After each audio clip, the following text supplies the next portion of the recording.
porém muito amado da Bíblia Sagrada, que é o Salmo de número 8. Salmo de número 8. Vamos fazer a leitura desse salmo, são apenas 9 versículos. Salmo de número 8. Que diz assim: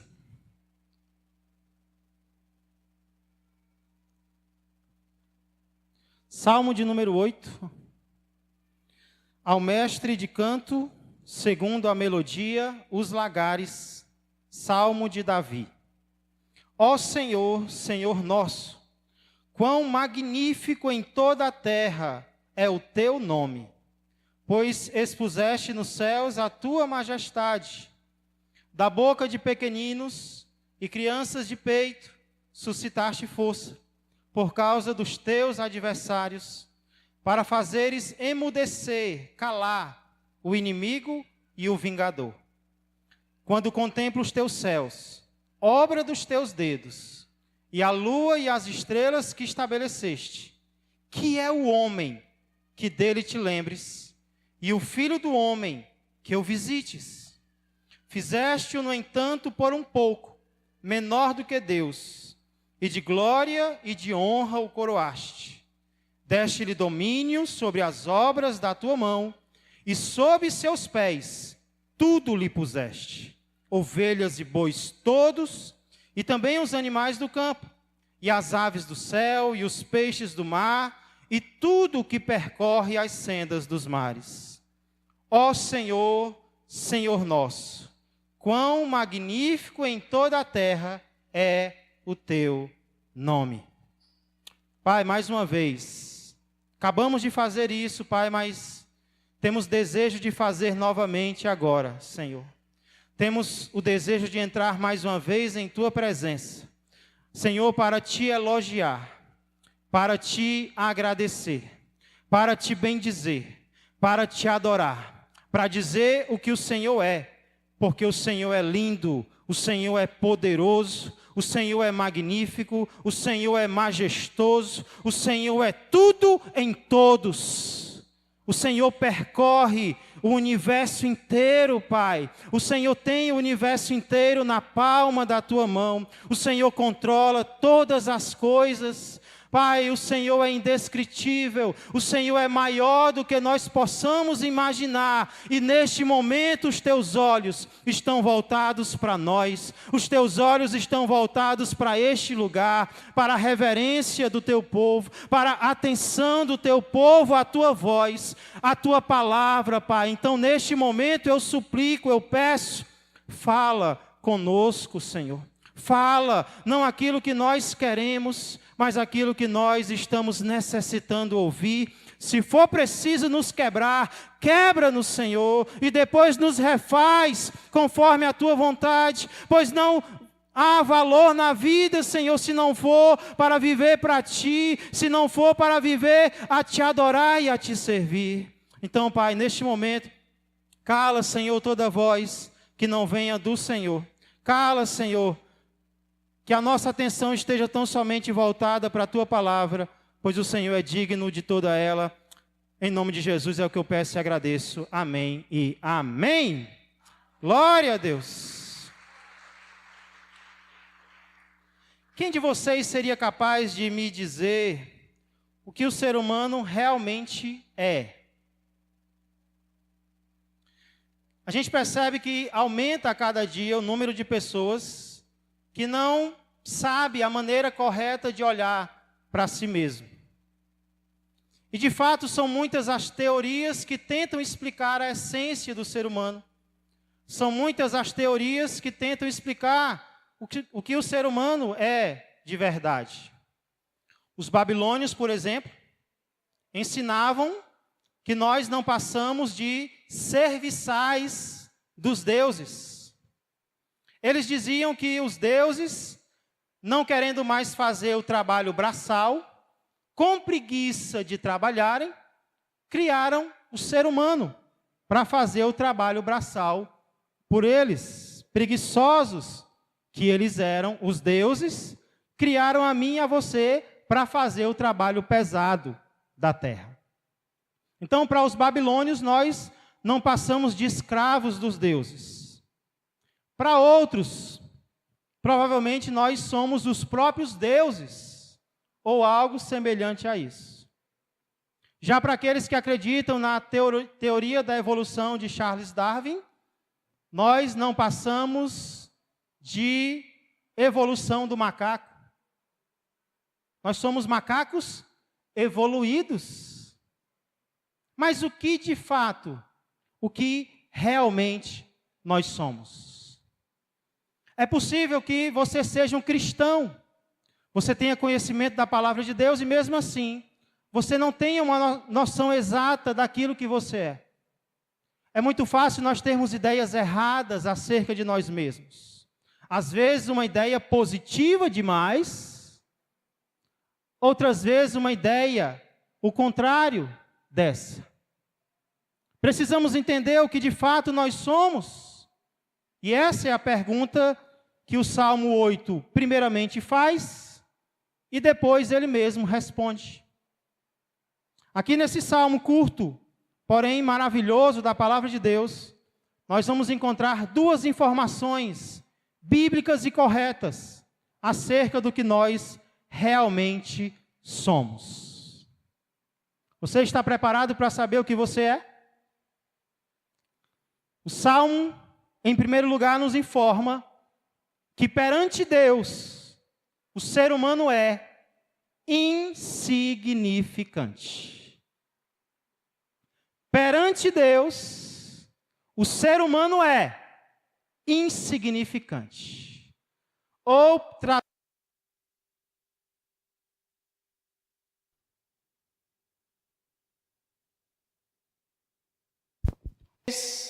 mais claro, quando comparados a Deus, nós não somos nada. Nadica de nada. O profeta Isaías, lá no capítulo 40, ele vai adiante. E ele diz que as nações são por ele reputadas em nada. São como um pingo que cai de um balde. As nações, os países, são perante Deus como um pingo que cai de um balde.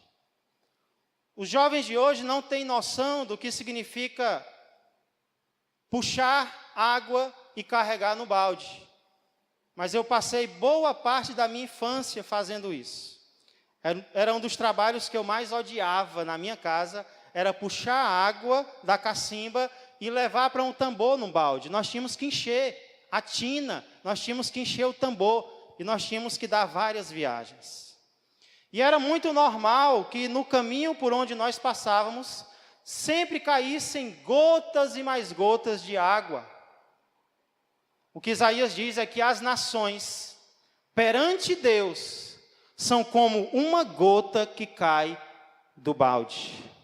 E ele continua, são como um grão de pó na balança. Quem tem balança, será que vai se preocupar com o grão de pó que está nela? Um grão de pó é insignificante. Mas Isaías vai além, e ele diz que todas as nações, escute, são perante ele como coisa que não é nada. São reputadas como nada, como um vácuo. Isaías diz que todas as nações juntas são como um vácuo. E o que é o vácuo? O vácuo é a ausência de qualquer coisa. O vácuo é exatamente nada. Mas Isaías diz que as nações são isso. Agora imagina o que um ser humano, o que eu e você somos perante Deus. Se os países todos juntos são como um pingo d'água, são como um grão, são nada. Imagine eu e você, comparados a Deus, perante Deus, somos insignificantes. E por que é importante sabermos disso? Porque o ser humano tem uma tendência de pensar de si mesmo além do que convém, ou trazendo para o bom cearenseis, o ser humano tem a tendência de se achar. Nós temos a tendência de nos achar. Nós temos a tendência de achar que o universo gira ao nosso redor, que nós somos o centro do universo. Talvez você está com labirintite, achando que tudo gira ao teu redor, tem que fazer o exame. Mas é a nossa tendência, nós achamos que nós somos o centro do universo, nós somos importantes. E muitas vezes, sabe onde é que essa noção errada começa? Isso é uma epidemia. Esse sentimento de se achar, de pensar de si mesmo além do que convém, é uma epidemia. E sabe onde é que isso tem começado? Isso tem começado dentro das nossas próprias casas. Com pais que muitas vezes não têm a coragem de dizer não para os seus próprios filhos. No dia de hoje eu vi os olhos do Tiaguinho cheios de lágrimas, por causa de um não que eu disse para ele. E eu fiquei com pena. E eu fiquei com vontade de voltar atrás. Pai não resiste, um filho chorando. Então eu pensei em voltar atrás no não que eu tinha dito, aí veio aquela ideia no meu coração. Você prefere que o teu filho aprenda a ouvir não com você, ou que o mundo ensine a dizer não para ele? Eita.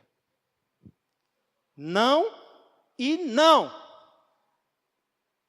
E depois passou, ele se acalmou, ficou bem. Então, muitas vezes, a ideia de que nós somos importantes demais tem começado em casa. Cuidado, pais. Mas muitas vezes elas têm continuado na igreja.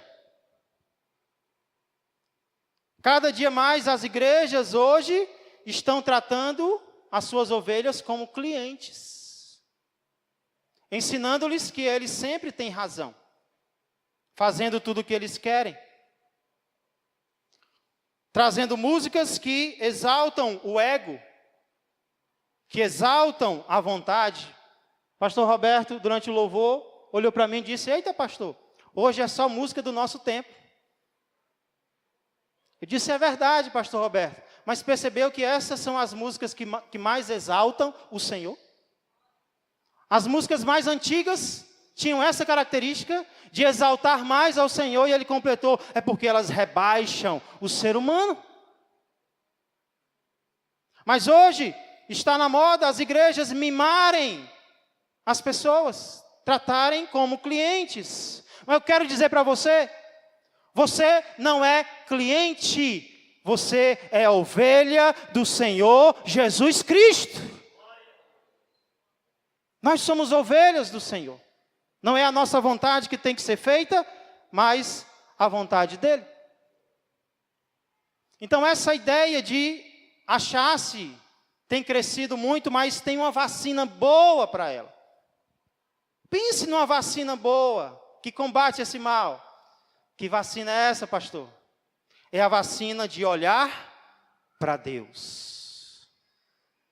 Nada nos mostra tanto o que nós somos, nada nos coloca tanto no nosso lugar, quanto olhar para Deus. É por isso que o salmista começa a responder a pergunta, o que o homem é, não olhando para o homem, ele começa a responder o que o homem é, olhando para Deus. Ele começa o salmo falando de Deus. Quer saber quem você é? Procura descobrir quem Deus é. Porque quando você entende quem Deus é, você vai entender quem você é. E é sobre Deus que o salmista começa falando, e ele logo de cara revela duas características de Deus. Ó Senhor, Senhor nosso, quão magnífico em toda a terra é o teu nome, pois expuseste nos céus a tua majestade. O salmista revela que Deus é, primeiro, magnífico, Segundo, majestoso. Só para começar. Só para começar, ele diz que Deus é magnífico e majestoso.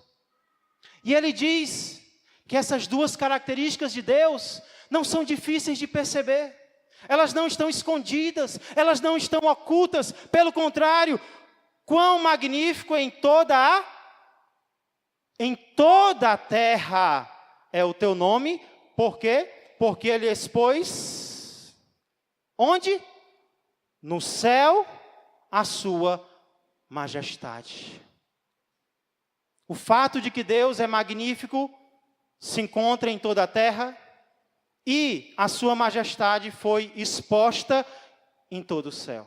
Naquele grande dia, ninguém vai poder dizer para Deus que não sabia que ele existia ou que não percebeu que ele era grande. Porque isso está exposto em toda a terra e em todo o céu. E aí o salmista no verso 2 nos dá um exemplo dessa grandeza de Deus, dessa majestade de Deus. Que exemplo é esse? Da boca de pequeninos e crianças de peito suscitaste força, por causa dos teus adversários, para fazeres emudecer o inimigo e o vingador. Deus é tão majestoso, mas tão majestoso, que Ele é capaz de suscitar força de onde não tem força. Ele é capaz de suscitar força da boca de pequeninos e crianças de peito. Poucas coisas no nosso mundo nos passam uma ideia de fragilidade como uma criança, especialmente uma criança de peito. Eu já ouvi muitas vezes mães, mulheres, se aproximarem de um bebê e dizerem: ainda tem gente que tem coragem de fazer o mal. Você já ouviu isso? Ainda tem gente que tem coragem de mexer com um serzinho tão pequenininho desse. Sei quantas vezes eu já ouvi isso. Por quê? Porque bebê passa essa ideia de fragilidade. Pois Deus é tão poderoso, mas tão poderoso, que da boca de crianças de peito, Ele suscita força capaz de derrotar os inimigos e o vingador. A questão não é a força que você possui. A questão é a força que Deus é capaz de gerar dentro de você. Deus não coloca no pódio quem se acha forte. Deus dá o troféu para quem reconhece que é fraco e depende dEle. É para quem se rebaixa, é para quem é pequeno, é para quem é fraco, é destas pessoas que Deus tira força, que Deus tira poder. Então esse fato mostra o quão majestoso o Senhor é. E aí depois que o salmista olha para Deus, que diz o que Deus é, o que Deus faz, agora ele se volta para mim, para você, para responder o que nós somos. Verso 3 e verso 4. Quando contemplo os teus céus, obra dos teus dedos, e a lua e as estrelas que estabeleceste. O fato de Davi estar contemplando a lua e as estrelas mostra que provavelmente ele escreveu esse salmo que horas? De dia? De noite. Quando contemplo os teus céus, obra dos teus dedos, e a lua e as estrelas que estabeleceste, que é o homem que dele te lembres, e o filho do homem que o visites.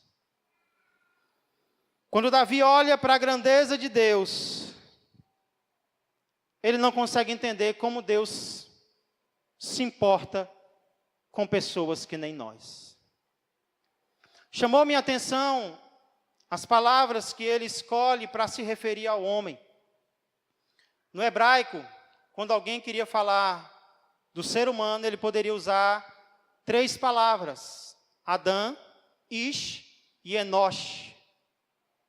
E dessas três, o salmista escolhe a última, Enosh, que é a palavra para homem frágil, mortal, passageiro. Que é o homem,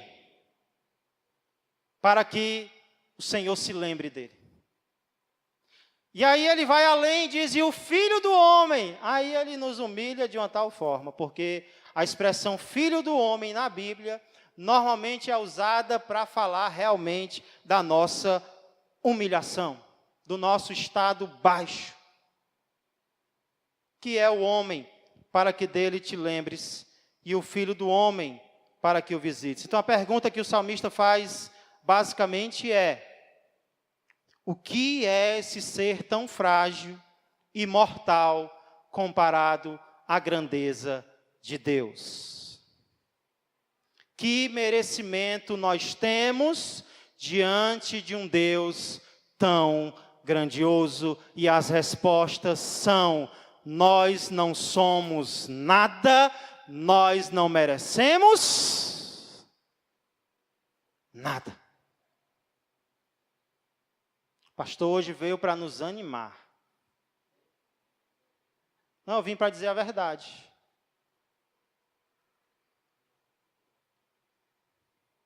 É assim que você se enxerga perante Deus? Como ser insignificante? Foi assim que grandes homens de Deus se enxergaram quando viram a grandeza do Senhor. Deixa eu dar um exemplo. Um tal de Pedro, arrogante não, corajoso não, orgulhoso não, mas quando presenciou o Senhor Jesus fazendo um milagre em pleno mar, que era o local que ele conhecia muito bem, Pedro olha para Jesus e diz, se afasta de mim, porque eu sou pecador.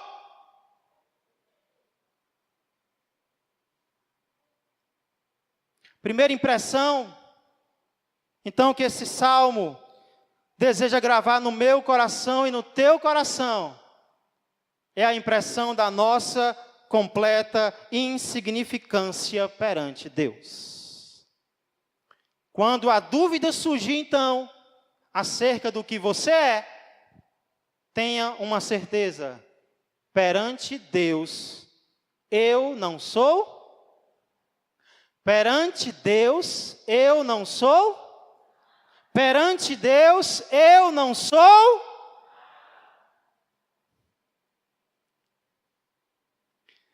Mas eis que o Salmo não para por aí. E ele traz uma segunda informação sobre a minha pessoa e a tua pessoa. Em segundo lugar, e de forma surpreendente, o Salmo também nos mostra que, para Deus, o ser humano é importante. Primeiro nós vimos que perante Deus, o ser humano é o quê? Insignificante. Deus criou o céu, Deus criou a terra, Deus tira força de onde não há. O ser humano é o quê perante Ele? Nada. Aí quando parecia que o Salmo ia nos esmagar totalmente, nos destruir, o salmista agora mostra que para Deus nós somos importantes. Eu disse no início da mensagem que olhar para Deus é uma vacina, e é uma vacina para o orgulho, é uma vacina para a soberba, é uma vacina para a arrogância, e de fato é. Quando você se sentir orgulhoso, olhe para Deus e você vai deixar de se sentir. Mas olhar para Deus também é uma vacina para outro problema que acomete a todos nós e que se chama tristeza. Olhar para Deus, na verdade, é uma vacina para todos os gigantes que querem amedrontar a nossa alma, incluindo a tristeza. Incluindo a tristeza. Porque se às vezes nós erramos por nos acharmos demais, nós também somos capazes de errar, pensando o contrário, pensando que ninguém se importa conosco, pensando que ninguém nos ama, pensando que ninguém olha para nós, mas eu tenho o prazer de dizer para você, que talvez você não importa nada para alguém, talvez você não importa nada para algumas pessoas, mas existe um Deus no céu, para quem você é importante sim. A vacina para a tristeza, para a depressão que muitos estão sentindo nos dias de hoje, é olhar para Deus. E é isso que o salmista continua fazendo. E é isso que eu acho impressionante aqui nesse salmo. Quando parecia que o salmista iria falar apenas sobre a nossa pequenez humana perante Deus, ele toma uma direção surpreendente. E ele passa a mostrar que, apesar de insignificante, esse mesmo Deus também nos considera importantes. E nós não somos importantes devido a nada que nós temos em nós mesmos, mas devido àquilo que Ele nos concedeu. E o que foi que Ele nos concedeu, pastor? O Salmo cita duas coisas que Deus fez conosco e nos tornou importantes para Ele. Primeiro, a forma como Ele nos criou. Ele diz, verso 5, fizeste-o, no entanto, olha o contraste. É como se o salmista dissesse, porém, apesar de ser tão pequeno, o Senhor fez por um pouco menor do que Deus, e de glória e de honra o coroaste. Então a forma como nós fomos criados mostra a nossa importância para Deus. Aqui diz que nós somos feitos por um pouco menor do que Deus. Hebreus capítulo 2, verso 7 vai dizer que nós somos feitos menores do que os anjos. Resumindo então, Deus nos criou um pouco menores do que os cidadãos dos céus. Isso não é uma crítica, isso é um elogio. A nenhum outro ser, a nenhuma outra criatura, Deus diz coisas semelhantes. Nós fomos feitos semelhantes a Deus. E a segunda coisa que Ele fez conosco, e que mostra que nós somos importantes para Ele, foi o que Ele nos deu. Verso 6, deste-lhe domínio sobre as obras da tua mão, e sob seus pés tudo lhe puseste, ovelhas e bois todos, e também os animais do campo, e as aves do céu, e os peixes do mar, e tudo que percorre as sendas dos mares. Deus deu ao homem, e tão somente ao homem, o governo da terra. Deus deu ao homem, somente ao homem, o domínio sobre todas as outras criaturas. Então perceba nessa segunda parte do Salmo, primeiramente, a importância que nós temos para Deus.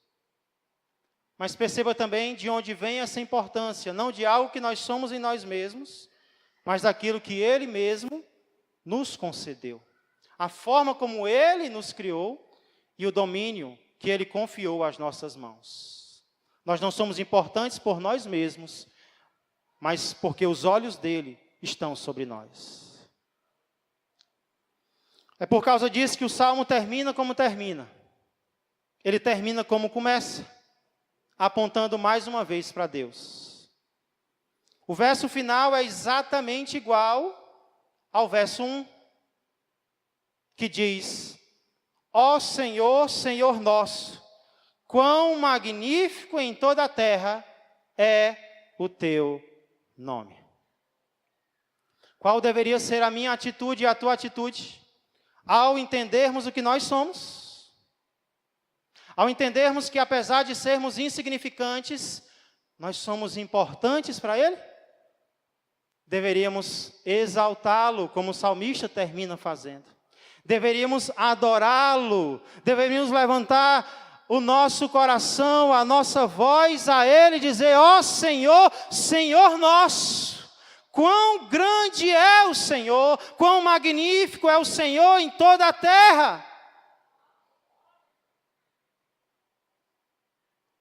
Mas infelizmente, foi exatamente isso que nós não conseguimos fazer. O problema é que ao invés de dominarmos a criação e exaltarmos a Deus, nós fomos dominados e passamos a adorar a tudo e a todos, menos aquele que é digno. O apóstolo Paulo resume a atitude da raça humana lá em Romanos capítulo 1 e 25, quando diz: pois eles mudaram a verdade de Deus em mentira, falando de mim, de você, adorando e servindo a criatura em lugar do Criador, o qual é bendito eternamente. Amém. Deus nos criou para adorar a Ele, mas o que foi que nós fizemos?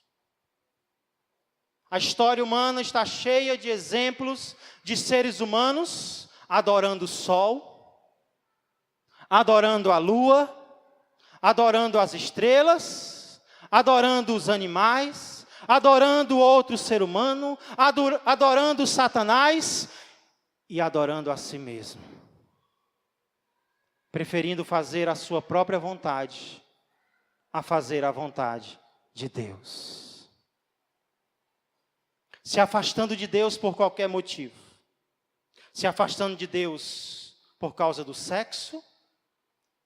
Se afastando de Deus por causa do dinheiro. Se afastando de Deus por causa do poder. Adorando e servindo a criatura no lugar do Criador. Nós passamos a nos parecer mais com o diabo do que com Deus. Nós passamos a refletir mais o inferno do que o céu. Nós falhamos no propósito pelo qual Deus nos criou.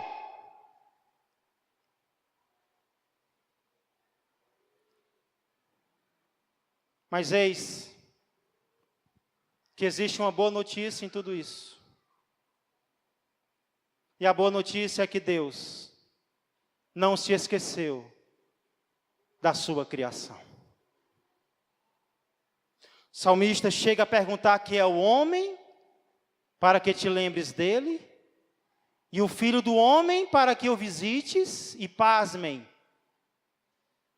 Foi exatamente isso que ele fez.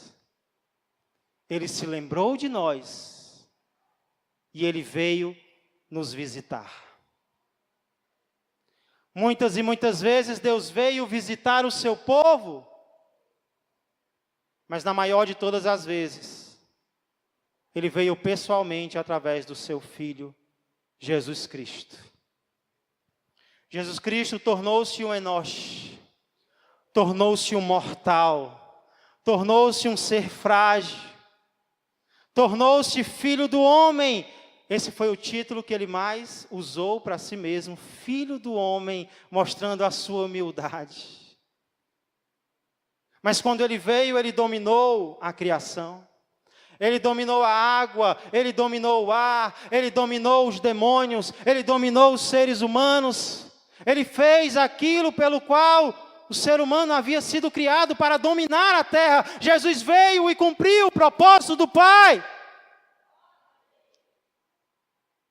Mas o mais impressionante não foi isso. O mais impressionante foi que mesmo sendo tão grande, Ele aceitou subir em um madeiro para morrer por mim e por você, pagando o preço pelas nossas falhas, pelas nossas idolatrias, pelo nosso orgulho, pela nossa tristeza. Ei, Ele veio para morrer no meu lugar e no teu lugar, porque nós havíamos falhado em agradar ao Pai. E Hebreus diz que ele provou a morte por nós, mas diz também que após isso ele foi coroado de honra e de glória, porque ao terceiro dia ele ressuscitou, ele subiu ao Pai, ele está à direita do trono, e agora ele está apenas aguardando que todas as coisas sejam colocadas debaixo dos pés dele. Paulo diz que nós não vemos as coisas a ele sujeitas, mas um dia nós veremos. E a pergunta agora é: o que esse Jesus merece de você? O que esse Jesus merece de mim? Nós já tínhamos motivos para viver prostrados, adorando a Deus, sem Jesus vir. Nós já tínhamos motivos para adorar unicamente a Deus, porque Ele nos fez a imagem dEle, porque Ele nos tornou importantes para Ele. Mas quando Jesus veio e morreu no meu e no teu lugar, escute, a nossa razão de viver prostrados aos pés dele aumentou. Agora nós temos ainda mais motivos para viver apenas para ele, para estar sujeitos a ele, porque ele fez o que nós não fizemos. Como é que você estava vivendo até o dia de hoje? Como é a tua história até aqui? Você olha para si mesmo e vê momentos em que você não exaltou a Deus como deveria? Você olha para si mesmo e vê momentos em que você até adorou outra criatura, colocou outra criatura no lugar de Deus? Você vê momentos em que você não confiou em Deus como deveria, você não exaltou a Deus como deveria, você até foi no caminho contrário ao que Deus desejava para você. Pois nessa noite, Deus nos dá a chance de nos arrependermos e de nos voltarmos para Ele, para viver para Ele, para agradar a Ele, em adoração a Ele, porque apesar de sermos insignificantes, para Ele nós importamos, mas só importamos se estivermos no centro da sua vontade. Convido você a curvar a fronte, e se conectar com esse Deus que te trouxe a este lugar, para falar ao teu coração, e para dizer que Ele não quer ser mais um na tua vida. Não. Ele não quer ser mais uma opção. Não. Ele só aceita ser, se for o primeiro e o último. A vida que Ele planejou para você, é Ele no começo e Ele no final. Exatamente como o Salmo 8 mostra, alguém que louva a Deus do início ao fim. Pastor, mas não é assim que eu tenho vivido, pastor. Pastor, eu tenho vivido de acordo com a minha própria vontade. Então chore essa noite pelos teus pecados. Chore essa noite pelas tuas falhas. E Deus vai enxugar as lágrimas do teu coração. Agradeça a Ele por ter enviado o Senhor Jesus para morrer por ti. E receba-o como teu Senhor e como teu Salvador. É exatamente esse o convite que eu faço nesse momento. Para aqueles que nessa noite não haviam ainda se entregue a esse Jesus, recebendo como Senhor e Salvador, e querem fazer isso hoje pela primeira vez. Ou aqueles que já haviam feito no passado, mas se desviaram do foco, se desviaram do propósito, e nessa noite entenderam que o melhor a fazer é voltarem aos caminhos do Senhor. Eu quero convidar você, enquanto estamos louvando, vir até o altar, prostrar-se perante esse Deus tão grande, mas que te ama. E antes mesmo de começarmos a cantar, eu queria dizer algo para você que nessa noite está procurando fazer a vontade de Deus. Não ache que você está fazendo demais. Porque tudo aquilo que nós fizermos para esse Deus, acredite, ainda será pouco. Toda adoração que nós dermos a Ele, ainda será pouco. Ele merece mais de mim e de você. Há espaço para mais de Deus no teu coração? Há espaço para mais de Deus na tua vida? Então dá mais espaço para Deus agora. Olha para alguma área da tua vida que não está de acordo com a vontade dEle e agora se arrepende, pede perdão e decide mudar. Deus merece muito mais de mim e de você. Quero convidar a igreja a ficar de pé.